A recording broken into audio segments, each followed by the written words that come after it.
ಸುಳ್ಳ ಮಕ್ಳಿಗೆ ಅರ್ಥ ಆಗ್ಬೇಕು ಮೋಟ್ರವ್ರಿಗೆ. ಸರ್ ಇವತ್ತು ಅವ್ರ ಹೆಂಡ್ರ ಮಕ್ಳು ಡ್ರೈವರ್ಗಳ ದುಡ್ಡಲ್ಲಿ ಅವ್ರ ಹೆಂಡ್ರ ಮಕ್ಳಿಗೆ ಕಾಚಾ ಬ್ರಾ ಹಾಕ್ತಿರೋದು. ಅವ್ರು ಸ್ವಂತ ದುಡ್ಡಿಂದ ಯಾರು ಮಾಡ್ತಿಲ್ಲ ಅವ್ರು.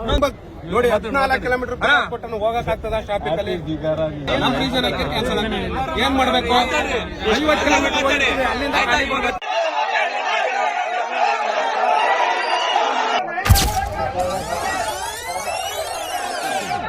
ಅದೇ ಪೊಲೀಸ್ ಅವರೆಲ್ಲ ಸೈಡ್ ಕಳಿಸ್ತಾವ್ರೆ. ಸರಿ ಆಯ್ತು ಅಂತ ರೆಸ್ಪೆಕ್ಟ್ ಕೊಟ್ಬಿಟ್ಟು ನಾವು ಸೈಡ್ ಬರ್ತಾ ಇದೀವಿ ಅಣ್ಣ. ಇವತ್ತು ಪೋರ್ಟರ್ ಸ್ಟ್ರೈಕ್ ನಡೀತಾ ಇದೆ ಬೆಂಗಳೂರು ಕರ್ನಾಟಕದಲ್ಲಿ. ಯಾರ್ಯಾರ ಆಫೀಸ್ ಹತ್ರ ಹೋಗಿ ನಯ ಕೇಳ್ತಾ ಇದಾವೆ, ಅವ್ರನ್ನ ಅರೆಸ್ಟ್ ಮಾಡ್ತಾ ಇದಾವೆ ಅಂತ ಹೇಳ್ತಾ ಇದಾವೆ. ಸೊ ಬನ್ನಿ ಹೋಗ್ಬಿಟ್ಟು ನೋಡೋಣ. ದಯವಿಟ್ಟು ಯಾರ್ಯಾರಿದ್ರ ಬನ್ನಿ, ಇಲ್ಲಿ ಏನಾದ್ರೂ ಪರವಾಗಿಲ್ಲ. ನಾನು ಕೂಡ ಬಂದಿದ್ದೀನಿ. ಬಂದಿರೋದೇ ಚಾಲಕರ ಕಷ್ಟನ ಬಗೆಹರಿಸಕ್ಕೆ. ಪ್ರತಿಯೊಬ್ರು ಕೂಡ ಬರೋಂತ ಕರ್ತವ್ಯಗಳನ್ನ ಮಾಡಿ ಆದಷ್ಟು ಬೇಗ ಬನ್ನಿ. ನಯ ಕೇಳಕ್ಕೆ ನಾವು ಸಾವಿರಾರು ಚಾಲಕರು, ಡ್ರೈವರು, ಗಾಡಿ ಎಲ್ಲ ಮನೆ ಹತ್ರ ಆಲ್ಟ್ ಮಾಡಿಬಿಟ್ಟು ಸಂಪತ್ನೆ ಎಲ್ಲ ಬಿಟ್ಟು ರೋಡಲ್ಲಿ ಬಂದ್ರೆ ಎಲ್ಲ ಡ್ರೈವರ್ಸ್ಗೆ ಹೆಂಗ್ ಅರೆಸ್ಟ್ ಮಾಡ್ಕೊಂಡು ಹೋಗ್ತಾ ಇದ್ದಾರೆ. ನ್ಯಾಯ ಕೇಳಕ್ಕೆ ಪೋರ್ಟರ್ ಆಫೀಸ್ ಮುಂದೆ ಬಂದಿರೋದು. ಇವತ್ತು ಏನ್ ನ್ಯಾಯ ಸಿಗತ್ತೆ ಇಲ್ವಾ ಅಂತ ಗೊತ್ತಿಲ್ಲ. ಸಂಪತ್ನೆ ಹಾಳು ಮಾಡ್ಕೊಂಡು ಊಟ ಗೀಟ ತಿಂಡಿ ಗಿಂಡಿ ಎಲ್ಲ ಬಿಟ್ಟು ರೋಡಲ್ಲಿ ಬಂದ್ರೆ ನ್ಯಾಯ ಕೇಳಕ್ಕೆ ನೋಡಿ ಯಾವ ರೀತಿ ನಮ್ಮ ಮೇಲೆ ದಬ್ಬಾಳಿಕೆ ಮಾಡ್ತಾ ಇದ್ದಾರೆ. ನಮ್ಮನ್ನೆಲ್ಲ ಪೊಲೀಸ್ ಜೀಬಲ್ಲಿ ತುಂಬಿಕೊಂಡು ಹೋಯ್ತಾ ಇದ್ದಾರೆ. ನಮ್ಮ ವೇದಿಕೆ ಸದಸ್ಯರು ಹಲವಾರು ಸದಸ್ಯರು ಇಲ್ಲಿ ಇದ್ದಾರೆ. ಆಡ್ಗೋಡಿ ಪೊಲೀಸ್ ಸ್ಟೇಷನ್ ಇಂದ ನಮ್ಮನ್ನ ಕೋರ್ಟ್ ಆಫೀಸ್ ಇಂದ ತುಂಬಿಕೊಂಡು ಹೋಗ್ತಾ ಇದ್ದಾರೆ. ಒಂದು ಚಾಲಕರ ವೇದಿಕೆ ಎಲ್ಲ ಚಾಲಕ ಮಿತ್ರಗಳಿಗೆ ಈ ನ್ಯಾಯ ಸಿಗೋವರೆಗೂ ಇವತ್ತಲ್ಲ ನಾಳೆ ಆದ್ರೂ ನಾವು ಹೋರಾಟ ನಿಮ್ಗೆಲ್ಲರಿಗೂ ಕೂಡ ಮಾಡ್ತೀವಿ. ಸರ್ ಬೆಳಗ್ಗೆಯಿಂದ ಪೋರ್ಟರ್ ಆಫೀಸ್ ಹತ್ರ ಬಂದು ಎಲ್ಲಾರು ಸ್ಟ್ರೈಕ್ ಮಾಡ್ತಾವ್ರೆ. ಈ ಪೋರ್ಟರ್ ಆಫೀಸ್ ಅವ್ರು ಏನ್ ಮಾಡ್ತಾವ್ರ ಅಂದ್ರೆ ಪೊಲೀಸ್ ವರ್ಗ ಹಾಕೊಂಡು ಇಲ್ಲಿ ಯಾರಿಗೂ ಒಳಗಡೆ ಬಿಡ್ತಾ ಇಲ್ಲ. ಅವ್ರದ್ದು ತುಂಬಾ ದೌರ್ಜನ್ಯ ಆಗ್ತೈತೆ. ತುಂಬಾ ಪ್ರಾಬ್ಲಮ್ ಮಾಡ್ತಾವ್ರೆ ಡ್ರೈವರ್ ಗಳಿಗೆ. ದಯವಿಟ್ಟು ಆ ಕಂಪನಿ ನಿಲ್ಸ್ಬೇಕು ಸರ್ಕಾರದಿಂದ. ಮೋಟರ್ ಆಫೀಸ್ ಇಂದ ಈಗ ಗ್ರೌಂಡ್ ಹತ್ರ ಮೀಟಿಂಗ್ ನಡೀತೈತೆ. ದಯವಿಟ್ಟು ಎಲ್ಲಾರು ಡ್ರೈವರ್ ಗಳಿಗೆ ಹೇಳ್ತಾ ಇದೀನಿ, ದಯವಿಟ್ಟು ಎಲ್ಲಾರು ಆ ಕಡೆ ಬನ್ನಿ. यजमान सबको ग्राउंड करने ब्लॉक ही वोटर ऑफिस करने गलाटा करने दे भी नहीं. जितने गड़िया इन दो यहाँ गुड्स गड़िया उधर से लेको इधर तक एक आदमी सभी चल जा रही. तो चलो डायरेक्ट ग्राउंड करने मिलेंगे. यहाँ इन दो यजमान हमारे ड्राइवर भैया दो इंसाफ के वास्ते इनसो रोडाम करने दे नहीं अंदर ब्लॉक ही.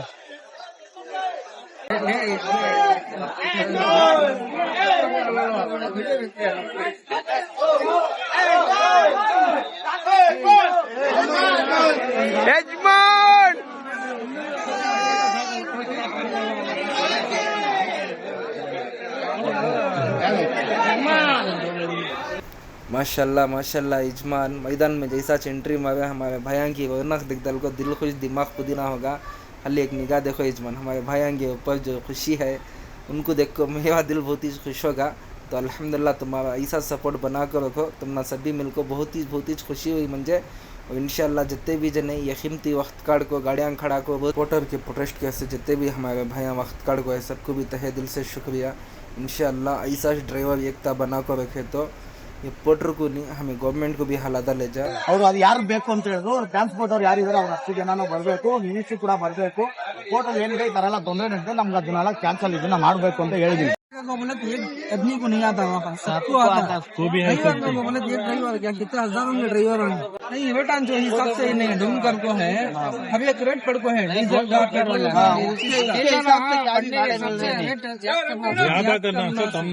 क्या हिसाब से फिर रेट आज कम कर नहीं रेट कम करे क्या परसेंटेज कम करे 15%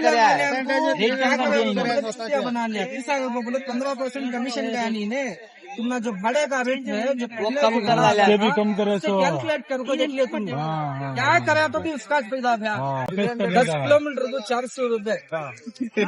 अयो अंकल डिलीवरी भी जरा ज्यादा देता ना भाई. इनके कंपटीशन में सभी हो लगे. अंकल डिलीवरी से जरा कम कर लेना. शर्माने का नहीं है, चोरी कभी नहीं है, गलत कभी नहीं, मेहनत पड़ रही है. हमारे हक के वास्ते लड़ रही है.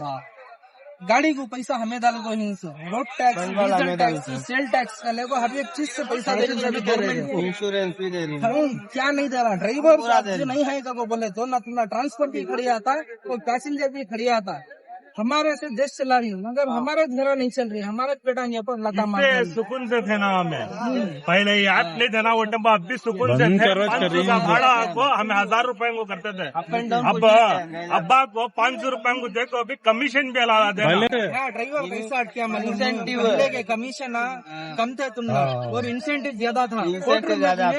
5 किलोमीटर जाते तो भी स्टार्टिंग 700-800 अच्छा देता था। तो क्या करे इन्हें, मछली को तुम्हें अटकाने को जाल में चारा डाल हाँ, वैसा करे। जने अटक गए। और कर्नाटक से ज्यादा बाहर के आदमी यहाँ काम कर लेगा रोजी रोटी के वास्ते। कर्नाटक के गाड़ियां से ज्यादा ये TN में हम के गाड़ियां सब भी आ गई। अब इनको सपोर्ट कौन कर लेगा है, और उसमें भी सबसे ज्यादा अब खुद तुमने पहले पोर्टर क्या था, एक एग्रीगेटर कंपनी थी, एग्रीगेटर ऐप था। अब पोर्टर क्या कर डाले, खुद क्या गाड़ियां लॉन्च कर डाल को, खुद के ड्राइवर हम कर डाले। जैसा तुमने ओला उबर में एवरेज फ्लीट कर लेगा, जब ये गाड़ियां हैं ओला उबर में जो प्राइवेट गाड़ियां थे, तो ओला उबर के जो पार्टनर थे नहीं, उनके रोजियां के ऊपर पूरा लत मार डालिया। अब पार्टनर के अंदर साथ में समझो इनो खुद की गाड़ी खुद का सभी इन्वेस्टमेंट करके इन आंखों खड़ी। अभी लो जाको कंपनी मतलब उबर कंपनी, लो जाको उबर के ड्राइवर, जब तक ये ड्राइवरों की ड्यूटी नहीं मिलती तब तक घूमना ड्यूटियां नहीं मिलती। पहले इनो क्या है, एक ऐप की शक्ल में है, ऐप की शक्ल में आको एक दूसरे से दूसरे कनेक्ट करे कंपनी के ड्राइवर तो बिजनेस होना कवर कर डाले। अब यहाँ ही सोले तुम्हें रहो तभी जाओ तभी क्या भी फर्क पड़ने पड़ने नहीं है, है, फुल सपोर्ट है इनको। तुम्हें रही तभी क्या नहीं सस्पेंड ಅರ್ಥ ಆಯ್ತಾ? ಕೋರ್ಟ್ ಇಲ್ಲ ಅಂದ್ರೆ ಇವ್ರು ಬದುಕ್ತಾರೆ, ಏನ್ ಗುರು ಬದುಕ್ತಾರೆ. ಬಾಡಿಗೆಗಳು ಐತೆ, ಫ್ರೆಂಡ್ಸ್ ಸರ್ಕಲ್ ಇದೆ, ಎಲ್ಲ ಇದೆ. ಇನ್ನೊಂದ್ ಲೈನು ಊರ್ ಬಿಟ್ಟು ಊರ್ ಬಂದಿರೋರು ಅವ್ರಿಗೇನು ಯಾರು ಇಲ್ಲ. ನೀನ್ ಯಾರಂತ ನನ್ಗೆ ಗೊತ್ತಿಲ್ಲ, ನಾನ್ ಯಾರಂತ ನಿನ್ಗೋ. ಅವ್ರನ್ನೂ ನೋಡ್ಬೇಕು. ನಾನು ಹೇಳ್ಬಿಡ್ಬೋದು ಇವಾಗ, ಮಾತು ಕೇಳ್ಬಿಡುದೆ ಹಂಗಮ್ಮ ಅಂತ. ಅದ್ ಹಂಗಲ್ಲ, ಇದು ನೋಡ ರಜನಾ ಇವತ್ತು ಮಕ್ಳಿಗೆ ಸ್ಕೂಲ್ ಫೀಸ್ ಕಟ್ಟಕ್ ಆಯ್ತಾರೆ. ಅಣ್ಣ ರಜನಾ, ನಾವೇ ಒಂದು ಆ್ಯಪ್ ಕ್ರಿಯೇಟ್ ಮಾಡಕ್ ಆಗಲ್ವಾ? ಅದನ್ನೇ ಹೇಳ್ತಾ ಇದ್ದೀನಿ.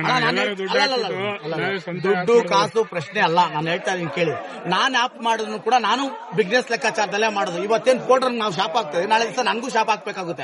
ಅದನ್ನ ಬೇಡ, ಶಾಶ್ವತ ಪರಿಹಾರವಾಗಿ 100% ಮಾಡಿಸ್ಕೊಡ್ತೀವಿ. 100% ನೀವು 1 ರೂಪಾಯಿ ಖರ್ಚು ಮಾಡ್ದಿರಾ, ನಿಮ್ಗೆ ಏನಾಗ್ಬೇಕು ಅದನ್ನ ನಾನು ಮಾಡಿಸ್ತೀನಿ. ಇರಿ, ವೆಯ್ಟ್ ಮಾಡಿ, ಇವತ್ತೇನಾಗುತ್ತೆ ಅದನ್ನ ನೋಡೋಣ. ಅರ್ಥ ಆಯ್ತಾ? ಇಲ್ಲಿ ನಾವು ಗೆಲ್ಲೋಣ. ಅದಾದ್ಮೇಲೆ 100% ಇವಾಗ ಇಟ್ಕೊಂಬಿಡಿ, ಮನ್ಸಲ್ಲಿ ಇಟ್ಕೊಂಬಿಡಿ. ನಾನು ಹೇಳ್ಬಿಟ್ಟೆ ನಿಮ್ಗೆ ಅದು ಹೋಗೋದು, ಅದರಿಂದ ನಿಮ್ ಬದುಕನ್ನ ಕಟ್ಕೊಟ್ಬಿಟ್ಟೆ ನಾನು ಹೋಗೋದು. ಆಯ್ತಾ? ನಾನು ಮಾಡ್ತೀನಿ. 1 ರೂಪಾಯಿ ಯಾರ ಜೋಬಿಂದ ಎತ್ತಿ ಕೊಡೋದು ಬೇಡ, ಯಾರ ಜೋಬಿಂದ ಈಸ್ಕೊಳ್ಳೋದು ಬೇಡ. ನಾವು ಹೇಳ್ತೇನೆ ಅವಾಗ, ನನ್ಗಂತೂ ಕೊಡೋ ಶಕ್ತಿ ಇಲ್ಲಪ್ಪ, ಕೇಳೋ ಶಕ್ತಿನೂ ಇಲ್ಲ. ಕೇಳಂಗಿದ್ರೆ ಎಲ್ಲಾರ ಹತ್ರನು ಹಾಕೊಂಡು ಬೆಳಗ್ಗೆ ಬಿರಿಯಾನಿ ತರ್ಸ್ ಮಾಡ್ಬಿಡುವಂತ ಅಲ್ವಾ? ಅವ್ರು ಬಂದ್ ಏನ್ ಹೇಳ್ತಾರ ಕೇಳಿ. ನಮ್ಗೆ ಶಾಶ್ವತ ಪರಿಹಾರ ವ್ಯವಸ್ಥೆ ಆಗ್ಬೇಕು. ಅರ್ಥ ಆಯ್ತಾ? ಶಾಶ್ವತ ವ್ಯವಸ್ಥೆ ಆಗ್ಬೇಕು. ಶಾಶ್ವತ ಅಂತ ಹೇಳಿದ್ರೆ ಅದೇನು ಅದು ಇದು ಅಂತ ಇದೆ, ಅದನ್ನ ಡಿಲೀಟ್ ಮಾಡ್ಬೇಕು. ಇಲ್ಲ ಅಂತ ಹೇಳಿದ್ರೆ ಗೌರ್ಮೆಂಟ್ ಅಥಾರಿಟಿ ತಗೊಂಡ್ಬೇಕು. ಈಗ ಟ್ರಾನ್ಸ್ಪೋರ್ಟ್ ಕಮಿಷನರ್ ಅವ್ರನ್ನ ಕರೆಸಿದೀವಿ, ಅವರು ನಮ್ಮ ಸ್ಟೇಷನ್ ಅಲ್ಲಿ ಇದ್ದಾರೆ. ಈಗ ನಿಮ್ನ ಅಡ್ರೆಸ್ ಮಾಡಿ ಮಾತಾಡ್ತಾರೆ. ಎಲ್ಲ ಸೆಟಲ್ ಆದ್ರೆ ನಾವು ಹೊರಗೆ ಆಕ್ಚುಲಿ ಧರಣಿ ಮಾಡ್ಲಿಕ್ಕೆ ಅವಕಾಶ ಇರ್ಲಿಲ್ಲ. ಕಾರಣ ಏನಂತಂದ್ರೆ ಫ್ರೀಡಂ ಪಾರ್ಕ್ ಅಲ್ಲಿ ಮಾತ್ರ ಸರ್ಕಾರದ ಆದೇಶ ಮತ್ತೆ ಹೈಕೋರ್ಟ್ ಆದೇಶಗಳ ಅನ್ವಯ ಫ್ರೀಡಂ ಪಾರ್ಕ್ ರಿಸರ್ವ್ ಮಾಡಿದೀವಿ. ನಿಮ್ಮ ಯಾವುದೇ ಪ್ರೊಡಕ್ಟ್ ಅನ್ನ ರಿಜಿಸ್ಟರ್ ಮಾಡಿದ್ವಿ. ಟ್ರಾನ್ಸ್ಪೋರ್ಟ್ ಕಮಿಷನರ್ ಅವ್ರನ್ನ ನಿಮ್ಮ ಲೀಡರ್ಗಳ ಕೋರಿಕೆ ಮೇರೆಗೆ ಅವ್ರನ್ನ ಕೂಡ ಕರೆಸಿದೀವಿ. ಅವ್ರು ಮಾತಾಡಿ ಶಾಂತವಾಗಿ ಕೇಳಿ. ಅಂದ್ರೆ ಇವತ್ತಿನ ಒಂದು ವಿಭಿನ್ನವಾದ ಒಂದು ಕಾರಣ ಏನಂತ ಹೇಳಿದ್ರೆ, ಸಾವಿರಾರು ಜನ ಹೊಟ್ಟೆ ಹಸ್ಕೊಂಡಿರೋರಿಗೆ ಇವತ್ತು ಅನ್ನದಾತ ನೀವು ಅದೇ ಸರ್. ನೀವು ಊಟ ಕೊಟ್ಟಿಲ್ಲ ಅಂದ್ರೆ ಪರವಾಗಿಲ್ಲ, ನಮ್ಗೊಂದು ಶಾಂತಿ ಕಲ್ಸ್ಕೊಟ್ಟಿ, ಅದಕ್ಕೆ ನಾನು ಹೆಮ್ಮೆ ಪಡ್ತೀನಿ. ನಾನು ಇವಾಗ ಕೇಳ್ಕೊಂತ ಇರೋದು ಸಾರಿಗೆ ಇಲಾಖೆಗೆ, ಮಹಾರಾಷ್ಟ್ರ ಮಾದಲ್ಲಿ ಏನಾಗಿದೆ, ಯಾವ ಮುಖಾಂತರ ಕಂಪ್ನಿ ಲೈಸೆನ್ಸ್ ಪಡೆದು ಹೋದವ್ರು ಏನು ದೌರ್ಜನ್ಯ ಮಾಡ್ತಾ ಇದಾರೆ, ಅದನ್ನ ತಗ್ಗಾಕುವಂತ ವ್ಯವಸ್ಥೆಗಳನ್ನ ಮಾಡಬೇಕು. ಪ್ಯಾಸೆಂಜರ್ ಆಟೋದಲ್ಲಿ ಇವತ್ತು ಲಗೇಜ್ಗಳನ್ನ ತಗೊಂಡು ಹೋಗ್ತಾ ಇದಾರೆ ಅಂತ ಹೇಳಿದ್ರೆ, ಅಂದ್ರೆ ಸರ್ಕಾರದ ಅಧಿಕಾರಿಗಳಿಗೆ ಯಾವ ರೀತಿ ಅವರು ಬದಲಾವಣೆ ಮಾಡ್ತಾ ಇದಾರೆ. ಅವ್ರು ಕೊಟ್ಟಾರಂತ ಕಮಿಷನ್ ಜಾಸ್ತಿ ಕೊಟ್ಟು ಅವನ ಹತ್ರ ಸೇರ್ಕೊಂತ ಇದೀವಿ, ಇಲ್ಲ ಅವನ ಹತ್ರ ದುಡಿಮೆ ಇದ್ದೀರಾ ಅವನ ಹತ್ರ ಬಾಳ್ತಾ ಇದೀವಿ. ಸ್ವಲ್ಪ ಜನ ಅಧಿಕಾರಿಗಳು ನಾನು ಹೋಗಿ ಮಾಹಿತಿ ಕೊಟ್ಟಾಗ ಹೇಳ್ತಾರೆ, ನೀವ್ ಯಾಕಪ್ಪ ಅವನ ಹತ್ರ ಅವಲಂಬಿಸ್ಕೊಂಡಿದ್ದ, ನೀವು ಸರಿ ಇಲ್ಲ ತಾನೆ, ಅವನಿಂದ ಹೊರಗಡೆ ಅಂತ ಬಂದ್ಬಿಡಿ ಅಂತ. ನಾನು ಒಂದೇ ಹೇಳೋದು, ನಮಗ್ ಗೊತ್ತಿಲ್ಲ, ಓದು ಬರ ಗೊತ್ತಿಲ್ಲ, ಓದು ಬರ ಗೊತ್ತಿರೋದಂತ ನಾವು ಬಂದವರು. ನಾವ್ ಇವತ್ತು ಆನ್ಲೈನ್ ಸಂಸ್ಥೆಗಳ ಮೇಲೆ ಅವಲಂಬಿಸ್ಕೊಂಡಿದೀವಿ. ನೀವು ಅದನ್ನ ತೆಗೆದಾಕ್ಬಿಟ್ರೆ, ಪ್ಲೇಸ್ ತೆಗೆದಾಕ್ಬಿಟ್ರೆ ನಮ್ಮ ಜೀವನ ನಾವು ಕಟ್ಕೊಳ್ಳೋ ಶಕ್ತಿ ನಮ್ಗಿದೆ. ಮತ್ತೆ ಒಂದು ಮಾತು ಹೇಳ್ತೀವಿ, ಆಪ್ನ ತೆಗೆದಾಕುವಂಥದ್ದು ಅವ್ರ ಮೇಲೆ ಕ್ರಮ ತಗೊಳ್ಳೋಂತ ವ್ಯವಸ್ಥೆ ಮಾಡಿ. ಇಲ್ಲ ಅಂತ ಹೇಳಿದ್ರೆ ಗೌರ್ಮೆಂಟ್ ಅಥಾರಿಟಿಗೆ ಅವನ್ನ ತಗೊಂಡು, ನನ್ನ ತುಂಬಾ ದಿನ ಕಾಲಾವಕಾಶ ಕೊಡೋಷ್ಟು ನಮ್ಗೆ ಫೇಸನ್ಸ್ ಇಲ್ಲ, ಇಮಿಡಿಯೇಟ್ಲಿ ತಗೊಂಡು ಅವ್ರಿಗೆ ಒಂದು ಗೈಡ್ ಲೈನ್ಸ್ ಹಾಕಿ ಹೈಕೋರ್ಟ್ ಆರ್ಡರ್ ಏನು 5% ಏನು ಆರ್ಡರ್ ಇದೆ ಅದನ್ನ ಜಾರಿ ತರುವಂತ ವ್ಯವಸ್ಥೆಗಳು. ಅವಾಗ ನಿಮ್ಮ ಇದರಲ್ಲಿರ್ತಾರೆ, ಮುಕ್ಕಟ್ಟಲ್ಲಿರ್ತಾರೆ, ಅವಾಗ ಪ್ರತಿಯೊಬ್ಬ ಚಾಲಕನಿಗೂ ಕೂಡ ಅರಿವಾಗುತ್ತೆ. ಇಲ್ಲಿ 2 ತರ ಚಾಲಕರಿದ್ದಾರೆ. ಊರ್ ಬಿಟ್ಟು ಊರ್ ಬಂದು ಜೀವನ ಕಟ್ಕೊಳ್ಳೋರು, ಬೆಂಗಳೂರಲ್ಲೇ ಜೀವನ ಕಟ್ಕೊಳ್ಳೋರು. ನಾನ್ ಬೆಂಗಳೂರಲ್ಲಿ ಇರೋದ್ರಿಂದ ಪ್ರತಿಯೊಬ್ರು ಕೂಡ ನನ್ ಪರಿಚಯ ಇರ್ತಾರೆ. ಊರ್ ಬಿಟ್ಟು ಬಂದವ್ರಿಗೆ ಯಾರು ಪರಿಚಯ ಇರಲ್ಲ. ಅವನು ಈ ತರ ಆನ್ಲೈನ್ ಸಂಸ್ಥೆ ಮೇಲೆ ಅವಲಂಬಿಸ್ಕೊಂಡ್ಬೇಕಾದ್ರೆ ಆ ಕಾರಣದಿಂದ ತಗ್ಗಾಕಿ ಬೇಡ ಅಂತ ಹೇಳಲ್ಲ. ಇಲ್ಲ ಅಂತ ಹೇಳಿದ್ರೆ ಗೌರ್ಮೆಂಟ್ ಕಚೇರಿ ಸೇರ್ಕೊಳ್ಳಿ. ನಮ್ 4 ದಿನ ಕಷ್ಟ ಆಗ್ಬೋದು, 4 ದಿನ ಕಷ್ಟ ಆಗ್ಬೋದು. ಅದಾದ್ಮೇಲೆ ನಾವು ಕೂಡ ಹೊಂದಾಣಿಕೆ ಆಗೋತೀವಿ. 2014 ಮುಂಚೆ ಪ್ರತಿಯೊಂದು ಆನ್ಲೈನ್ ಸಂಸ್ಥೆಗಳು ಇಲ್ದಿರನೆ ಪ್ರತಿಯೊಬ್ಬ ಚಾಲಕರು ಜೀವನ ಕಟ್ಕೊಂಡು ಮನೆ ಮಕ್ಕಳನ್ನೆಲ್ಲ ಸಾಕೊಂಡಿದ್ದಾರೆ. ಇವತ್ತು ಎಲ್ಲಿಂದ ಬಂದಿ ನಮ್ ರಾಜ್ಯಕ್ಕೆ ಬಂದಿ, ಹೊರ ರಾಜ್ಯಗಳಿಂದ ಗಾಡಿಗಳನ್ನ ತಂದಿ ಇವತ್ತು ಹಿಂದಿ ಚಾಲಕರನ್ನ ಕರ್ಕೊಂಡ್ ಬಂದಿ ಅಟ್ಯಾಚ್ಮೆಂಟ್ ಮಾಡ್ಕೊಂಡು ನಮ್ ಚಾಲಕರ ಜೀವನ ಹಾಳು ಮಾಡ್ತಾ ಇದ್ದಾರೆ ಅಂತ ಹೇಳಿದ್ರೆ, ಇದು ನಾನು ಯಾಕೆ ಇದು ಖುದ್ದಾಗಿ ಅಧಿಕಾರಿಗಳಿಗೆ ಹೇಳ್ತಾ ಇದೀನಿ ಅಂತ ಹೇಳಿದ್ರೆ, ನಾನು ಒಬ್ಬ ನನ್ನ ಮನೆಗೆ ತಂದೆ ಆದನು, ನನ್ ಮಕ್ಕಳನ್ನ ನೋಡ್ಕೊಳ್ಳುವಂತ ಜವಾಬ್ದಾರಿ ನನಗಿರುತ್ತೆ. ಇಲ್ಲ ಅಂತ ಹೇಳಿದ್ರೆ ನಮ್ಮ ಅಕ್ಕಪಕ್ಕದ ಮನೆಯವರಾದ್ರೂ ನಮ್ಗೆ ತಿಳಿಸ್ಕೊಡುವಂತದ್ದು ಇರುತ್ತೆ. ಆದ್ರೆ ಅಧಿಕಾರಿಗಳು ಗಮನಕ್ಕೆ ಬರ್ತಾ ಇಲ್ವಾ, ಇಲ್ಲ ಅಧಿಕಾರಿಗಳು ಅದ್ರ ಬಗ್ಗೆ ಗಮನನೇ ಇಲ್ವಾ ಅನ್ನೋದು ಒಂದು. ಇದು ಮಿನಿಸ್ಟರ್ ಕೂಡ ಮೇಡಮ್ ಅಂತ ನಾನು ತಿಳಿಸ್ಕೊಂಡು ಓಂಕಾರೇಶ್ವರಿ ಮೇಡಮ್ ನಮ್ಗೆ ತುಂಬಾ ತಿಳಿಸ್ಕೊಟ್ಟಿದ್ದಾರೆ. ಹೊರ ರಾಜ್ಯದ ಚಾಲಕರನ್ನ ಕರ್ಕೊಂಡು ಅವರು ನಮ್ಗಿಂತ ನಮ್ಗಳಿಗೆ ತುಂಬಾ ಕಡಿಮೆ ರೇಟ್ ಕೊಟ್ಟಿದ್ದು ಅವ್ರಗಳಿಗೆ ಜಾಸ್ತಿ ಕೊಡ್ತಾ ಇದ್ದಾರೆ ಅನ್ನೋದೊಂದು ಮಾಡಿದ್ರು. ಅದನ್ನ ನಮ್ಮಲ್ಲೇನು ಬಂದಿದ್ದು ಲಾಸ್ಟ್ ಟೈಮ್ ನಮ್ಮ ಹಳೆ ಸಚಿವರಿದ್ದವಾಗ ರಾಮಲಿಂಗಾರೆಡ್ಡಿ ಹತ್ರ ಒಂದು ಸಹ ಮಾಡಿದ್ರು. ಅವರು ಬೇಡಿಕೆಗಳನ್ನ 40 ಬೇಡಿಕೆಗಳನ್ನ ಕೊಟ್ಟಿದ್ರು.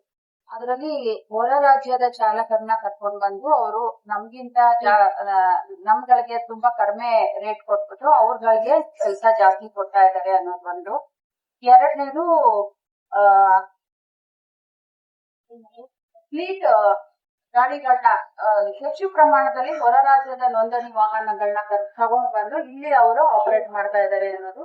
ಮೂರನೇದು ಪ್ರಯಾಣಿಕರ ವಾಹನದಲ್ಲಿ ಗೂಡ್ಸ್ ನ ತಗೊಂಡ್ ಹೋಗ್ತಾ ಇದ್ದಾರೆ ಅನ್ನುವಂಥದ್ದು. ಇವು ಮೂರರಲ್ಲಿ ನಾವು ಅವರು ನಮ್ಮ ಸಚಿವರು ನಮ್ಮನ್ನ ಕರೆದು ಮಾತಾಡಿದ ನಂತರ ದಿನಗಳಲ್ಲೇನೆ ನಾವು ನಮ್ಮ ಬೆಂಗಳೂರಿನ ಎಲ್ಲಾ ಪ್ರಾದೇಶಿಕ ಸಾರಿಗೆ ಅಧಿಕಾರಿಗಳನ್ನ ಕರೆದು ಈ ಬಗ್ಗೆ ಚರ್ಚೆ ಮಾಡಿ ನಾವು ಒಂದು ರೂಪುರೇಷೆಗಳನ್ನ ರೆಡಿ ಮಾಡ್ಕೊಂಡಿದೀವಿ. ನಾನು ರಾಜು ಅವ್ರ ಹತ್ರ ಇದ್ರ ಬಗ್ಗೆ ಮಾತಾಡ್ತಾನು ಇರ್ತೀನಿ. ಮೊದಲನೇ 2 ಇದು ಏನಂತ ಹೇಳಿದ್ರೆ, ಮೊದಲನೇದು ಅವ್ರು ಏನಂತಾರೆ ಹಿಂದಿ ಚಾಲಕರನ್ನ ಕರ್ಕೊಂಡ್ ಬಂದು ಇದು ಮಾಡ್ತಾರೆ ಅಂತ ಹೇಳಿ. ನಾವೀಗಾಗ್ಲೇ ಆಕ್ಚುಲಿ ಅದನ್ನ ಚೆಕ್ ಮಾಡ್ತಾ ಇರ್ತೀವಿ. ಏನಂದ್ರೆ ಪ್ರತಿದಿನ ನಮ್ದು ಚೆಕಿಂಗ್ ಇರುತ್ತೆ, ಅದರಲ್ಲಿ ಇದನ್ನು ಮಧ್ಯದಲ್ಲಿ ಸೇರ್ಸ್ಕೊಂಡ್ ಮಾಡ್ತೀವಿ. ಸೆಪರೇಟ್ ಇದಕ್ಕೆ ಅಂತ ಹೇಳಿ ಮಾಡಿದವಾಗ ಮಾತ್ರ ನಿಮ್ಗೆ ನಮ್ ಪೋರ್ಟರ್ ಬಗ್ಗೆ ಮಾಡ್ತಿದ್ದಾರೆ ಅನ್ನೋದು ಗೊತ್ತಾಗ್ತದೆ. ಆದ್ರೆ ನಾವು ಇದನ್ನ ಮಾಡ್ತಾನೆ ಇದೀವಿ. ಇದ್ರಲ್ಲಿ ಒಂದು ನಾನ್ ನಿಮ್ಗೆ ಏನ್ ಹೇಳಕ್ ಬಯಸ್ತೇನೆ ಅಂತ ಹೇಳಿದ್ರೆ, ಹಿಂದಿ ಚಾಲಕರು ಅಂತ ಹೇಳಿದ್ರೆ ಡ್ರೈವಿಂಗ್ ಲೈಸೆನ್ಸ್ ನಿಮಗೆ ಗೊತ್ತಿದೆ. ಈ ದೇಶದ ಯಾವುದೇ ರಾಜ್ಯದಲ್ಲಿ ಲೈಸೆನ್ಸ್ ತಗೊಂಡ್ರು ಇಡೀ ದೇಶದಲ್ಲಿ ಓಡಿಸಕ್ಕೆ ಅವ್ರಿಗೆ ಅವಕಾಶ ಇರುತ್ತೆ. ಹಾಗಾಗಿ ನಾವು ಹಿಂದಿ ಚಾಲಕರು ಅಂತ ಹೇಳಿ ನಾವು ಅವ್ರನ್ನಷ್ಟೇ ನಾವು ಹಿಡಿದು ಕೇಸ್ ಹಾಕಕ್ಕೆ ಬರುವುದಿಲ್ಲ. ಆದ್ರೆ ಆ ನಿಯಲ್ದು ವ್ಯಾಲಿಡಿಟಿ ಜಿನೈನ್ನೆಸ್ ನ ನಾವು ವೆರಿಫೈ ಮಾಡಿ ಅವರು ಇದನ್ನ ಇದರಲ್ಲೇ ತಗೊಂಡಿದಾರ, ಅವರು ತಗೊಂಡಿರೋದು ರಿಯಲ್ ಜಿನೈನ್ ಇದೆಯಾ, ಮತ್ತೆ ಅವ್ರಿಗೆ ಏನು ಇರ್ತದೆ ಪೊಲೀಸ್ ವೆರಿಫಿಕೇಶನ್ ಕೆಲವೊಂದ್ ಸಮಯ ಆಗ್ಬೇಕಾಗುತ್ತೆ. ಸಾಧ್ಯ ಆಯ್ತು ಅಂದ್ರೆ ನಾವು ಜಂಟಿ ಕಾರ್ಯಾಚರಣೆ ಮುಂದೆ ಮಾಡ್ತೇವೆ. ಆ ತರದ್ದೆಲ್ಲ ನೋಡ್ಬೇಕಾಗುತ್ತದೆ. ಹಾಗಾಗಿ ನಾವು ಅವ್ರ ಮೇಲೆ ಏಕಾಏಕಿ ಅದನ್ನ ಕೇಸ್ ತಗೊಳಕ್ಕೆ ಬರೋದಿಲ್ಲ. ಬಟ್ ನಾವು ಅದ್ರ ಜಿನೈನ್ನೆಸ್ ನ ಚೆಕ್ ಮಾಡ್ತಿದೀವಿ, ಇನ್ ಮುಂದೆನೂ ಮಾಡ್ತೀವಿ. ಎರಡನೇದು ಫ್ಲೀಟ್ ವೆಹಿಕಲ್ಸ್ ನ ತಂದು ಇಲ್ಲಿ ಆಪರೇಟ್ ಮಾಡ್ತಾ ಇದ್ದಾರೆ ಅಂತ ಹೇಳ್ತಾರೆ. ಅಪ್ ಟು 7500 kg LGV ವೆಹಿಕಲ್ಸ್ಗೆ ಪರ್ಮಿಟ್ ಅವಶ್ಯಕತೆ ಇರೋದಿಲ್ಲ. ಸೊ ಅವರು ನೋಂದಣಿ ಹೊರ ರಾಜ್ಯದ ನೋಂದಣಿ ವೆಹಿಕಲ್ಸ್ ನ ಇಲ್ಲಿ ತಗೊಂಡ್ ಬಂದು ಆಪರೇಟ್ ಮಾಡ್ತಿದ್ದಾರೆ ಅಂದಾಗ ಸೇಮ್ ನಾವು ಅವ್ರಿಗೆ ಪರ್ಮಿಟ್ ಅಟ್ರಾಕ್ಟ್ ಆಗದೆ ಇರೋದ್ರಿಂದ ಬೇರೆ ವೈಲೇಷನ್ಸ್ ಏನಾದ್ರು ಇದೆಯಾ ಅವ್ರ ಹತ್ರ, ಆ ವೆಹಿಕಲ್ ಓಡಿಸ್ಬೇಕಾದ್ರೆ ಬೇರೆ ವೈಲೇಷನ್ಸ್ ಏನಾದ್ರು ಮಾಡ್ತಿದಾರ, ಅದ್ರ ಜೊತೆಗೆ ಅದನ್ನು ಓಡಿಸ್ತಿರುವಂತ ಡ್ರೈವಿಂಗ್ ಲೈಸೆನ್ಸ್ ಪಡ್ಕೊಂಡಿರೋದು ಜಿನೈನ್ ಇದೆಯಾ ಅನ್ನೋದನ್ನ ನಾವು ಇಲ್ಲಿ ತನಕ ನೋಡಿದ್ವಿ. ಇನ್ ಮುಂದೆ ಸೀರಿಯಸ್ ಆಗಿ ಇದನ್ನೇ ಪಾಯಿಂಟ್ ಕನ್ಸಿಡರೇಷನ್ ಮಾಡೋದಂತ ನೋಡ್ತೇವೆ. ಮೂರನೇದು ತುಂಬಾ ಇಂಪಾರ್ಟೆಂಟ್, ಅವ್ರು ಹೇಳ್ದಂಗೆ ಇದು ನಿಮ್ಗೆಲ್ಲರಿಗೂ ಹೊಡೆತ ಬಿದ್ದಿದೆ ಅನ್ನೋದು ನಮ್ ಗಮನಕ್ಕೂ ಬಂದಿದೆ. ಪ್ಯಾಸೆಂಜರ್ ವೆಹಿಕಲ್ಸ್ ಅಲ್ಲಿ ಗೂಡ್ಸ್ ನ ತಗೊಂಡ್ ಹೋಗ್ತಿರೋಂಥದ್ದು ಕೆಲವೊಂದು ಫೋಟೋಸ್ ಸಮೇತ ನನಗೆ ರಾಜು ಅವ್ರು ಕಳಿಸಿದ್ದಾರೆ. ಈಗಾಗ್ಲೇ ನಾನು ಸ್ಪೆಷಲ್ ಸ್ಕ್ವಾಡ್ ನ ಹಾಕಿದ್ದೇನೆ ನಮ್ಮ ಬೆಂಗಳೂರು ಜಂಟಿ ಸಾರಿಗೆ ಆಯುಕ್ತರಿಗೆ ಅದನ್ನೆಲ್ಲ ನಡ್ಸ್ಕೊಡಕ್ಕೆ. ಈಗ ನಾನೇ ಅದನ್ನ ಮುಂದೆ ನಿಂತು ನಮ್ಮ RTO ಬಂದಿದ್ದಾರೆ, ಸೆಂಟ್ರಲ್ RTO, ಅದನ್ನಂತೂ ನಾವು ಕರೆಕ್ಟ್ ಮಾಡಿ ಕೊಡ್ತೀವಿ ಮುಂದಿನ ದಿನಗಳಲ್ಲಿ. ಮತ್ತೆ ನೀವು ಪೋರ್ಟರ್ಸ್ ಸಂಸ್ಥೆ ಬಗ್ಗೆ ಏನ್ ಹೇಳಿದೀರಾ ಅದನ್ನು ನಾನು ಈಗಾಗ್ಲೇ ಮಾತಾಡಿದ್ದೀನಿ ರಾಜು ಅವ್ರ ಜೊತೆ. ಅದನ್ನ ನಾವು ನಮ್ಮ ಹೊಸ ಕಮಿಷನರ್ ಅವ್ರು ಬಂದಿದ್ದಾರೆ, ಹೊಸ ಸೆಕ್ರೆಟರಿ ಮೇಡಮ್ ಬಂದಿದ್ದಾರೆ, ಇದನ್ನ ತುಂಬಾ ಸೀರಿಯಸ್ ಆಗಿ ತಗೊಂಡು ನಿಮ್ಗೆ ಮುಂದಿನ ದಿನಗಳಲ್ಲಿ ಇದರಲ್ಲಿ ಒಂದು ಒಳ್ಳೆ ಬರುತ್ತೆ ಅಂತ ಕ್ರಮ ತಗೊಂಡಿರೋ ಕ್ರಮ ತೆಗೆದುಕೊಳ್ತೀವಿ ಅಂದ್ರೆ ಈಗ ನಾವು ನಮ್ಮ ಚರ್ಚೆ ಮಾಡ್ಬೇಕಾಗಿದೆ. ಈಗಾಗಲೇ ಲಾಸ್ಟ್ ಟೈಮ್ ಹೇಳಿರೋದ್ರ ಮೇಲೆನೆ ಒಂದ್ ಹಂತದ ಮಾತುಕತೆ ಆಗಿದೆ. ಅದ್ರ ಮೇಲೆ ಏನೇನ್ ಮಾಡ್ಬೇಕು ಅನ್ನೋದು ನಾವು ಚರ್ಚೆ ಮಾಡಿ ಮುಂದುವರಿತೇವೆ. ಇವಾಗ ನಾವು ಮನವರಿಕೆ ಆಗಿದೆ. ಯಾಕಂದ್ರೆ ಸತತವಾಗಿ ನೀವು ಬರೋ ಮುಂಚೆ ಅಂತಾನು ಕೂಡ ನಾನು ಮನವಿ ಮಾಡ್ಕೊಂಡ್ಬರ್ತೀನಿ.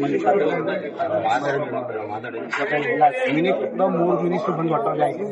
ನಾವು ಶ್ರೀರಾಮ್ಲಿಂದ ಹಿಡಿದು ಇನ್ನೊಬ್ರು ಅವ್ರು ಯಾರೋ ಅವರಿಂದ ರನ್ನಿಂಗ್ ಇವಾಗ 4ನೇವ್ರು ಬಂದಿದ್ದಾರೆ. ಇದೇ ತರ ಅದೇ ನನ್ನ ಜೀವನ. ನಾನು ನಿಮ್ಮ ಹತ್ರ ಕಳಕಳೆ ಮನವಿ ಮಾಡ್ತೀನಿ. ನಾನು ಯಾರೋ ಸರ್ಕಾರದ ವಿರೋಧ ಆಗ್ಲಿ ಇಲ್ಲ ಅಂತ ಹೇಳಿದ್ರೆ ಅಧಿಕಾರಿಗಳ ವಿರೋಧ ಆಗ್ಲಿ ನಾನು ಹೋರಾಟಗಳನ್ನ ಮಾಡ್ತಾ ಇಲ್ಲ. ಎಲ್ಲಿ ನಮ್ಗೆ ಅನ್ಯಾಯ ಇದೆ ಅಲ್ಲಿ ಬಂದಿದ್ವಿ, ಅಲ್ಲಿ ಕೇಳಿದ್ವಿ. ಸಾರ್ ಅವ್ರು ಹೇಳಿದ್ರು, ಅಪ್ಪ ನೀವು ಅಲ್ಲೆಲ್ಲ ಮಾಡಂಗಿಲ್ಲ, ಕಾನೂನು ಕೈ ತಗೊಂಡ್ಬಿಟ್ಟು ಅದ್ರ ಬದ್ಲಿ ನಿಮ್ಗೆ ಏನ್ ಕುಣಿಸ್ತೀನಿ, ನಿಮ್ಗೆ ಏನ್ ನಮ್ ಕಡೆಯಿಂದ ಏನ್ ಸಪೋರ್ಟ್ ಮಾಡಕ್ ಹೋಗೋದು ವೇಗವಾಗಿ ಮಾಡೋಣ, ಸಪೋರ್ಟ್ ಮಾಡ್ತೀನಿ. ನಾನ್ ಹೇಳೋದು ನಮ್ನ ಇಲ್ಲೇ ಕುತ್ಕೊಳಕ್ ಬಿಟ್ಬಿಡಿ, ನಾವ್ ನಾಳೆ ಆಗುತ್ತೋ, ನೀವು ನಾಳಿದ್ ಮಾಡ್ತಿರೋ, ಇಲ್ಲ ನಾಳೆ ಬೆಳಗ್ಗೆನೆ ಮಾಡ್ಕೊಟ್ರೋ, ಇಲ್ಲ ಇವತ್ತು ನೈಟ್ 8 ಗಂಟೆಗೆ ಮಾಡ್ಕೊಟ್ರು, ಅಲ್ಲಿ ಗಂಟ ನಾವ್ ಇದೇ ತರ ಇರ್ತೀವಿ. ಯಾರಿಗೂ ತೊಂದರೆನೂ ಕೊಡಲ್ಲ, ಎಲ್ಲೂ ನಾವು ಹೋಗೋದಿಲ್ಲ. ಇದೊಂದು ಮಾತ್ರ ಕಾಲ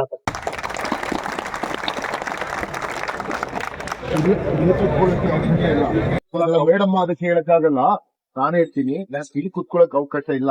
ಫ್ರೀಡಂ ಪಾರ್ಕ್ ಅಲ್ಲಿ ಕುತ್ಕೊಳ್ಳಕ್ಕೆ ಅವಕಾಶ ಇದೆ. ನೀವ್ ಮಾತಾಡ್ಸ್ಬೇಕು ಅಂತ ಹೇಳಿ ಮಾತಾಡ್ಸ್ಬೇಕು ಅಂತ ಇಷ್ಟು ಜನ ಬಂದಿದ್ದೀರಾ ಅಂತ ಹೇಳಿ ನಾವು ಮೇಡಮ್ ಕರ್ಸೋ ವ್ಯವಸ್ಥೆ ಮಾಡಿದ್ವಿ. ಮೇಡಮ್ ನಾಳೆಯಿಂದ ನೀವು ಇವಾಗ ಇಮಿಡಿಯೇಟ್ಲಿ ಏನ್ ತಗೊಂಡ್ಬರ್ತ ಅಧಿಕಾರಿಗಳು ನೀವು ಕರೆದ್ರೆ ಬಂದೇ ಬರ್ತಾರೆ. ಇವಾಗ ಇಮಿಡಿಯೇಟ್ಲಿ ತಗೊಳ್ಳೋಂಥದ್ದು ಒಂದು ಪ್ರಿಲಿಮಿನರಿ ಮೀಟಿಂಗ್ ಆಗಿದೆ. ವಿಶೇಷ ಸ್ಕ್ವಾಡ್ ನಾಳೆಯಿಂದಾನೇ ಹಾಕ್ತೀನಿ. ನಾನು ನಾಳೆ ಬೆಳಿಗ್ಗೆಯಿಂದಾನೇ ನಿಮ್ಗೆ ಒಂದು ಗೂಡ್ಸ್ ಪ್ಯಾಸೆಂಜರ್ ವೆಹಿಕಲ್ ಅಲ್ಲಿ ಗೂಡ್ಸ್ ತಗೊಂಡು ಹೋಗ್ತಿರೋಂಥದ್ದಕ್ಕೆ ನಾಳೆ ಬೆಳಿಗ್ಗೆಯಿಂದಾನೇ ಶುರು ಆಗುತ್ತೆ.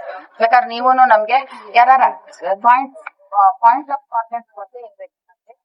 ಎಲ್ಲರೂ ಕಳ್ಸಿದ್ರೆ ನನ್ಗೆ ಇದಾಗುತ್ತೆ. ನಾವು ಮಾಡಂತೆ ಮಾಡ್ತಿರ್ತೀವಿ. ಅದ್ರ ಮೇಲೆ ನಿಮ್ಗೆ ಸಿಕ್ಕಿದ್ರೆ ಅಂದ್ರೆ ನೀವು ನಮ್ಗೆ ಕಳ್ಸಿಕೊಟ್ರೆ ಒಂದು. ಎರಡನೇದು ಸಂಸ್ಥೆ ಮೇಲೆ ಕ್ರಮ ಆಗುವಂತದನ್ನ ನಾನೊಬ್ಳೆ ಏನು ಹೇಳಕ್ ಆಗಲ್ಲ. ಯಾಕಂದ್ರೆ ನಮ್ ಹೊಸ ಕಮಿಷನರ್ ಬಂದಿದ್ದಾರೆ, ಸೆಕ್ರೆಟರಿ ಮಾಡಕ್ ಬಂದಿದ್ದಾರೆ. ಅದನ್ನ ತುಂಬಾ ದೊಡ್ಡ ಮಟ್ಟದಲ್ಲಿ, ಯಾಕಂದ್ರೆ ಈಗ ಅದು ನಿಮ್ಗೆ ಮೂಲವಾಗಿ ತೊಂದರೆ ಕೊಡ್ತಾ ಇರೋದೇ ಆ ವಿಷಯ. ಹಾಗಾಗಿ ನಾನು ಸಾಹೇಬ್ರು ಪರವಾಗಿ ನಾನಿಲ್ಲಿ ಏನು ಹೇಳಕ್ ಆಗಲ್ಲ. ನಾನು ಅವ್ರ ಹತ್ರ ಮಾತ್ರ ಪ್ರಾಮಾಣಿಕವಾಗಿ ನಾನು ಚರ್ಚೆ ಮಾಡಿ ನಿಮ್ಮೆಲ್ಲರ ಕಷ್ಟಗಳನ್ನ ನಮ್ಗೆ ಅರ್ಥ ಆಗಿದೆ.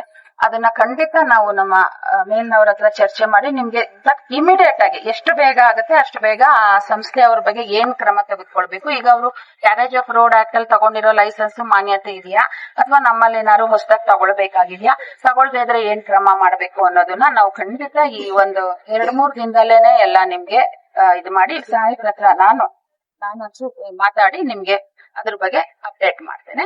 ಚೆಕಿಂಗ್ ಗೂಡ್ಸ್ ವೆಹಿಕಲ್ ಅಲ್ಲಿ ಆಗುವಂತದ್ದು, ಪ್ರಯಾಣಿಕರ ವಾಹನದಲ್ಲಿ ಗೂಡ್ಸ್ ತಗೊಂಡು ಹೋಗ್ತಾ ಇರುವಂತದನ್ನ ನಾಳೆ ಬೆಳಿಗ್ಗೆಯಿಂದಾನೇ ಶುರು ಮಾಡ್ತೇನೆ.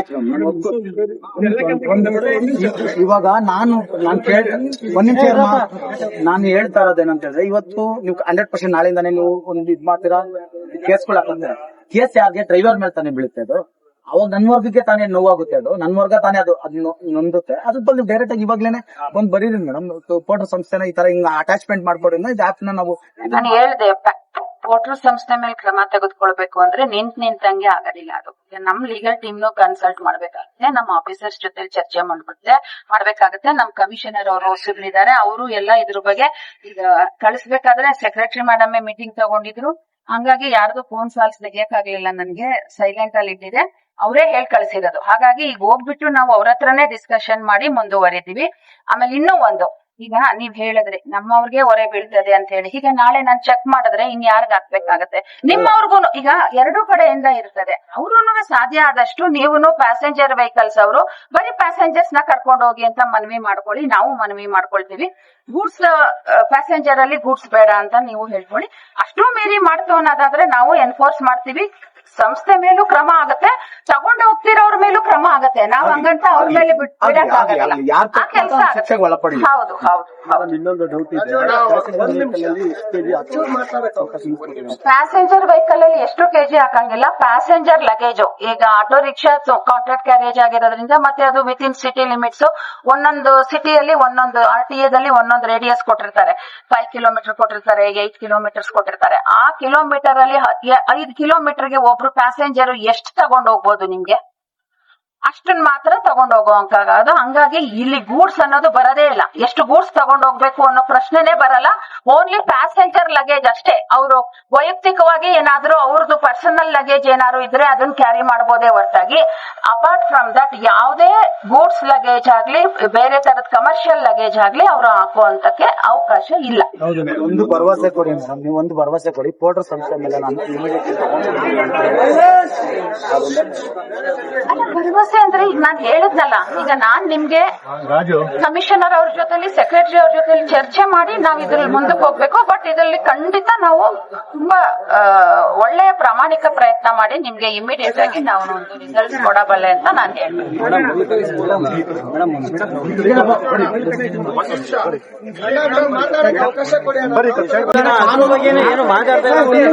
ಕಾನೂನು ವ್ಯವಸ್ಥೆಯಲ್ಲಿ ತಗೊಳ್ಳಿ, ಅರ್ಥ ಆಯ್ತಾ? ನಾನು ಹೇಳ್ತಾ ಇರೋದು ಅದನ್ನ ಆಪ್ಷನ್ ತೆಗೆದಾಕಿ. ಆಗಿಲ್ಲ ಅಂತ ಹೇಳಿದ್ರೆ ಕಾನೂನು ವ್ಯವಸ್ಥೆಯಲ್ಲಿ ಅದನ್ನ ತಗೊಳ್ಳಿ.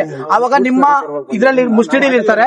ಅವಾಗ 8% ಕಮಿಷನ್ ಆಗುತ್ತೆ. ಸಸ್ಪೆಂಡ್ ಬ್ಲಾಕ್ ಲಿಸ್ಟ್ ಹಾಕಂಗಿಲ್ಲ. ಇನ್ನೊಂದು ಸರ್ಕಾರಕ್ಕೂ ಮೋಸ ಮಾಡಂಗಿಲ್ಲ, ಟ್ಯಾಕ್ಸ್ ಇಲ್ಲ ಚಾಲಕರಿಗೂ ಮೋಸ ಮಾಡಂಗಿಲ್ಲ. ಅವಾಗ ಅವನು ಕರೆಕ್ಟ್ ಆಗಿ ಬರ್ತಾನೆ. ನಾನು ಹೇಳ್ತಾ ಇರೋದು ಆದ್ರೆ ಸರ್ಕಾರದಿಂದ ಅದನ್ನ ಆಪ್ ನ ತೆಗ್ದಾಕುವಂತ ವ್ಯವಸ್ಥೆ ಮಾಡಿ. ಇಲ್ಲ ಅಂತ ಹೇಳಂಗಿದ್ರೆ ಸರ್ಕಾರದ ಒಳಗೆ ಅದನ್ನ ಕಾನೂನು ಏನಿದೆ ಕಾನೂನು ಚೌಕಟ್ಟಲ್ಲಿ ಸೇರಿಸ್ಕೊಂಡಾಗ ಆ ಕಾನೂನು ರೀತಿ ಏನಿದೆ 5% 8% ಕಮಿಷನ್ ಏನಿದೆ, ಎಷ್ಟು ಜನ ಚಾಲಕರು ಇಡಬೇಕಾಗುತ್ತೆ, ಎಷ್ಟು ಟೆನ್ನೇಜ್ ಹಾಕ್ಬೇಕಾಗುತ್ತೆ ಅದನ್ನೆಲ್ಲ ಪಾಯಿಂಟ್ ಔಟ್ ಮಾಡ್ಕೊಡ್ತಾರೆ. ಅವಾಗ ಯಾರಾಗಿರ್ತಾರೆ ಅಧಿಕಾರಿಗಳ ಕೈಯಲ್ಲಿ ಮುಷ್ಟಿಲಿರುತ್ತೆ. ಅವಾಗ ಅವರೆಲ್ಲ ಏನ್ ಮಾಡ್ತಾರೆ, ಅಧಿಕಾರಿಗಳಿಗೆಲ್ಲರಿಗೂ ಕೂಡ ಚಾಲಕರ ಕಷ್ಟ ಗೊತ್ತಿರೋದ್ರಿಂದ ಒಂದು ಡೈರೆಕ್ಷನ್ಸ್ ಕೊಡ್ತಾರೆ ಎಲ್ಲಾರ್ಗು ಒಂದೇ. ಇವಾಗ ಡಾಕ್ಟರ್ BR ಅಂಬೇಡ್ಕರ್ ಸಂವಿಧಾನ ಬರ್ದಿರೋದು ಇವ್ರೊಬ್ಬರಿಗಲ್ಲ, ಎಲ್ಲಾರ್ಗು ಸೇರ್ಸ್ ಬರ್ದಿರೋದು. ಅದೇ ರೀತಿ ಅಧಿಕಾರಿಗಳು ಒಂದು ಕೊಡ್ತಾರೆ. ಆಯ್ತಾ? ಅದನ್ನ ನಾನು ಹೇಳ್ತಾ ಇರೋದು. ಇಲ್ಲ ಆಪ್ ನ ಇವರು ಹೇಳ್ತಾ ಇರೋ, ನೀವು ಹೇಳ್ತೀರಾ ಆಪ್ ನ ತೆಗ್ದಾಕ್ಬಿಡಿ. ತೆಗ್ದಾಕ್ರೆ ಸ್ವಲ್ಪ ಜನ ಹೊಟ್ಟೆ ನೋವು, ಸ್ವಲ್ಪ ಜನಕ್ಕೆ ಬೇರೆ ಅಲ್ವಾ? ಅದಕ್ಕೆ ನಾನು ಹೇಳ್ತಾ ತಗೊಂತಾ ಇದ್ರ ಮುಷ್ಟಿಲಿ ತಗೊಳ್ಳಿ, ನಿಮ್ಮ ಇದರಲ್ಲಿ ಮಾತಾಡ್ಸಿ ಅಂತ ಹೇಳಿದ್ದೀನಿ. ಓಕೆನಾ? ನಾನು ಬಂದೇ ಹೇಳ್ತೀನಿ. ಸ್ನೇಹಿತರೆ, ಒಂದೇ ಒಂದು ನಿಮಿಷ, ದಯವಿಟ್ಟು ಒಂದು ನಿಮಿಷ ಪ್ರತಿಯೊಬ್ರು ಕೇಳಿ. ನೀವೆಲ್ಲರೂ ನೊಂದಿರೋ ಚಾಲಕರಲ್ವಾ? ಒಂದ್ ನಿಮಿಷ ಕೇಳಿಸ್ಕೊಳ್ಳಿ. ನಾನ್ ಜಾಸ್ತಿ ಮಾತಾಡಲ್ಲ. ನಾನ್ ಮಾತಾಡೋದು 4 ಮಾತು, ಅದನ್ನ ಕ್ಲೀನ್ ಆಗಿ ಅರ್ಥ ಮಾಡ್ಕೊಳ್ಳಿ. ನೀವೆಲ್ಲರೂ ಯಾರು ನೊಂದಿರೋ ಚಾಲಕರಲ್ವಾ? ಪ್ಯಾಸೆಂಜರ್ ಆಟೋದವರೆಲ್ಲ ಬೆಂದಿರೋ ಚಾಲಕರು. ಅರ್ಥ ಆಯ್ತಾ? ನೀವು ನೊಂದಿರೋ ಚಾಲಕರು, ನಾವೆಲ್ಲ ಬೆಂದಿರೋ ಚಾಲಕರು. ನಾವಿಬ್ರು ಸೇರಿ ಒಂದಾಗಿ ಫೈಟ್ ಮಾಡ್ತಾ ಇದೀವಿ. ಯಾರ ಬದಲು ವೋಟರ್ ಮೇಲ್ ಮಾಡ್ತಾ ಇದೀವಲ್ವಾ? ಕರೆಕ್ಟಾ ಇಲ್ಲ? ನಿಮ್ ಕ್ವಶನ್ ಏನು, ಆಟೋದವರು ನಮ್ದು ಲಗೇಜ್ ಹಾಕೊಂಡು ಹೊಡಿತಾ ಇದಾರೆ ಅಂತ ನಿಮ್ಮ ಹೊಟ್ಟೆ ಉರಿ. ಅದೇ ನಮ್ಮ ಹೊಟ್ಟೆ ಉರಿ ಏನು, ನಮ್ ದುಡ್ಡು ಮೇನ ಕಿತ್ಕೊಂಡು ಬೈಕರು ಕಿತ್ಕೊಂಡು ಹೊಡಿತಾ ಇದಾರೆ ಅಂತ ನಮ್ಮ ಹೊಟ್ಟೆ ಉರಿ. ಕರೆಕ್ಟ್ ಅಲ್ವಾ? ಹಾಗಾಗಿ ನೀವು ನಾವು ಬದಲಾಗ್ಬೇಕು. ಹೆಂಗ್ ಬದಲಾಗ್ಬೇಕು? ಈ ಅಗ್ರಿಗೇಟರ್ ಕಂಪ್ನಿಗಳು ಬಂದು ನಮ್ಮನ್ನ ಹಾಳು ಮಾಡಿದ್ದಾರೆ. ನಾವು ಮೇಡಮ್ ಹತ್ರ ಎಷ್ಟೇ ಮನವಿ ಮಾಡಿದ್ರು ಅವ್ರು ಹೇಳ್ತಾರೆ, ಒಂದೇ ಮಾತಾಡಿದ್ದು, ನನ್ಗಿನ ಮೇಲೆ ಇದ್ದಾರೆ ಅಂತ. ಅರ್ಥ ಆಯ್ತಾ? ಇವತ್ತು ನಿಮ್ಮ ಸೀಟ್ಗಳನ್ನ ಬಿಟ್ಟು ನೆಲದಲ್ಲಿ ಕೂತ್ಕೊಂಡಿದ್ದೀರ. ಕಾರಣ ಏನು? ನಾವೇ. ನಮ್ಮಲ್ಲಿ ಒಗ್ಗಟ್ಟಿಲ್ಲ. ಎಲ್ಲಿವರೆಗೂ ಒಗ್ಗಟ್ಟಿರಲ್ಲ ಅಲ್ಲಿವರೆಗೂ ನಾವ್ ಈ ರೀತಿ ಒದ್ದಾಡ್ಲೇಬೇಕು. ನಿಮ್ಮ ಸೀಟ್ಗಳನ್ನ ಬಿಟ್ಟು ನೆಲದಲ್ಲಿ ಕೂತ್ಕೊಂಡಿದ್ದೀರ ಅನ್ನೋ ಕಾರಣ ಇದೆ. ಆದ್ರೆ ಇವತ್ತು ಮೇಡಮ್ ಅವ್ರಿಗೆ ಮನವಿ ಮಾಡ್ತಾ ಇದೀವಿ, ದಯವಿಟ್ಟು ಮೇಡಮ್ ಅವರೇ, ಚಾಲಕರು ಇಲ್ಲಿ ನೊಂದೋಗಿದ್ದಾರೆ, ನಾವು ಪ್ಯಾಸೆಂಜರ್ ಆಟೋದವರು ಬೆಂದೋಗಿದ್ದೀವಿ. ನಾವು ಇವ್ರಿಗೆ ನ್ಯಾಯ ಕೊಡ್ತೀವಿ. ದಯವಿಟ್ಟು ನೀವು ಪ್ಯಾಸೆಂಜರ್ ಆಟೋಗಳಿಗೆ ನ್ಯಾಯ ಕೊಡಿ. ಈ ಬೈಕ್ ಟ್ಯಾಕ್ಸಿ ಅನ್ನೋದು ಎಲ್ಲೂ ಇಲ್ಲ. ವೈಟ್ ಬೋರ್ಡ್ ಗಾಡಿಗಳನ್ನ ಓಡಿಸ್ಬೇಕು ಅಂತ ಯಾವ ಕಾನೂನಲ್ಲೂ ಇಲ್ಲ. ಹಾಗಾಗಿ ನಾವು ನಿಮ್ಗೆ ಅಶ್ವಮೇಧ ಚಾಲಕರ ಸೇನೆಯಿಂದ ಮನವಿ ಮಾಡ್ತಾ ಇದೀವಿ, ದಯವಿಟ್ಟು ಏನ್ ಈ ಬೈಕ್ ಟ್ಯಾಕ್ಸಿ ಇದೆ ಅದನ್ನ ನಮ್ಮ ಕರ್ನಾಟಕದಿಂದ ಒದ್ದೋಡ್ಸೋ ಕೆಲಸ ದಯವಿಟ್ಟು ಮಾಡಿ. ಅದು ಅಂತ ಏನ್ ಕೇಸಸ್ ಇತ್ತು ಅದನ್ನ ಎಲ್ಲ ಅಂತ ಹೇಳಿ ಸಾಹೇಬ್ರೆ ಕೂಡ ಹೇಳಿದ್ದಾರೆ. ಯಾವ್ದು ತೊಂದರೆ ಆಗಲ್ಲ ಅಂತ ಹೇಳಿದ್ದಾರೆ. ಯಾವ್ದನ್ನು ಯೋಚನೆ ಮಾಡಕ್ ಹೋಗಿ ಟ್ರಾಫಿಕ್ ಅವ್ರಿಗೆ ಹೇಳಿದೀವಿ, ಅದೇನ್ ನೀವು ವರಿ ಮಾಡಬೇಡಿ. ಈಗ ಮೇಡಮ್ ಅವ್ರಿಗೆ ಒಂದು ಧನ್ಯವಾದಗಳು ಹೇಳಿ.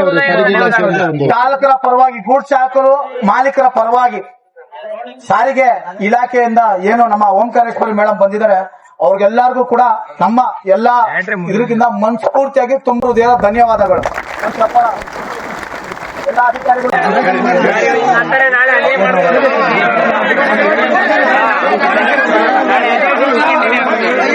ಯಾರನ್ನು ಕೂಡ ನಮ್ಮ ವಿರೋಧಿ ಬಂದ್ರೆ ಯಾವನು ಬಿಟ್ಟು ಹೋಗುವಂತದ್ದು ಯಾರು ಇಲ್ಲ. ಯಾಕೆ ಅವ್ರು ಬರಲ್ಲ ಅಂದ್ರೆ ನಿಮ್ಗೆ ಕಂಡ್ರೆ ವೈಬ್ರೇಷನ್, ಎಲ್ಲಿ ನೀವು ತಿಂದು ಬಿಡ್ತೀರೋ ಅಂತ. ಯಾರು ಬರಲ್ಲ ಬಂದಿರೋದು ನಾವು ನೀವೇ. ಏನಾಗ್ಬೇಕೋ ಅದಾಗುತ್ತೆ, ಆಗಿಲ್ಲ ಅಂದ್ರೆ ಬೇರೆನೆ ಆಗುತ್ತೆ. ಮೇಡಮ್, ಒಂದು ಮಾತು ಮಾತ್ರ ಹೇಳ್ತೀನಿ, ನೀವೇನು ಚಾಲಕರ ಪರವಾನಗಿ ಕೊಟ್ಟಿದ್ದೀರಾ, ಚಾಲಕರ ಪರವಾನಗಿ ಏನ್ ಕೊಟ್ಟಿದ್ದೀರಾ ಅದನ್ನ ನಿರ್ಲಕ್ಷ್ಯ ವ್ಯವಸ್ಥೆ ಮಾಡಿ. ಯಾರೇನೇ ಮಾಡಿದ್ರು ಕಾನೂನಿನ ವಿರೋಧವಾಗಿ ಫೋಟೋ ಸಂಸ್ಥೆ ಇವತ್ತು ತಮ್ಮನ್ನ ತಂದು ಹಾಕ್ಬೋದು, ನಾಳೆ ತಂದು ಯಾರು ಕಟ್ಟಾಕುವಂತದ್ದಾಗಲ್ಲ. ನಾವು ಕಾನೂನ ಕಾಪಾಡ್ಬೇಕು ಅಂತ ಇದೀವಿ. ಕಾನೂನ ಕೈಗೆ ತಗೊಳ್ಳೋಂತ ಕೆಲಸ ಯಾರು ಕೂಡ ಮಾಡ್ಬೇಡ್ದು ಅಂತ ಹೇಳಿ ಈ ಮುಖಾಂತರವಾಗಿ ಹೇಳ್ತೀನಿ. ಇವತ್ತು ನಾಳೆ ನಾಳಿದ್ದು ಆಚೆ ನಾಳಿದ್ ಗಂಟ ನಮ್ಮ ಮುಷ್ಟಿನ ಕೈ ಕಟ್ಕೊಂಡು ನಿಂತಿರ್ತೀವಿ. ಇದನ್ನೇನಾದ್ರು ಬಿಟ್ಟು ಹೋದ್ರೆ ನಮ್ಮ ತಾಳ್ಮೆ ಒಕ್ಕಟ್ಟು, ನಮ್ಮ ತಾಳ್ಮೆ ಇಡೀ ರೋದಕ್ಕೆ ಬರುತ್ತೆ. ನಮ್ ಜೀವನ ಒಟ್ಟೋದ್ರೂ ಪರವಾಗಿಲ್ಲ. 4 ಜನ ಚಾಲಕರಿಗೆ ಒಳ್ಳೇದಾಗುತ್ತೆ ಅಂದ್ರೆ ಬೆಳಗ್ಗೆ ಅಷ್ಟು ನಾನು ಕೂಡ ಸಾಯಕ್ಕೆ ನಾನ್ ರೆಡಿ ಇದ್ದೀನಿ.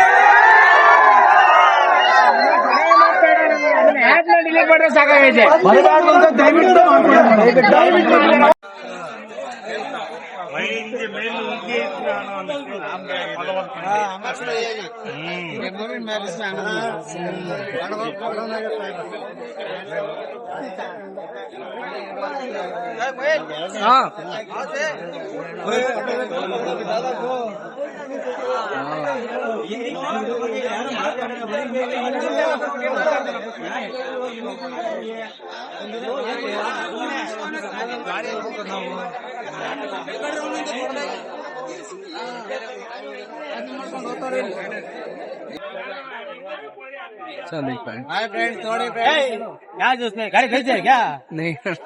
नहीं है ऐसा हाँ सेल को रखा हूँ, बस फुल कैश को रखो 490 को, नहीं तो लेन टेक ओवर।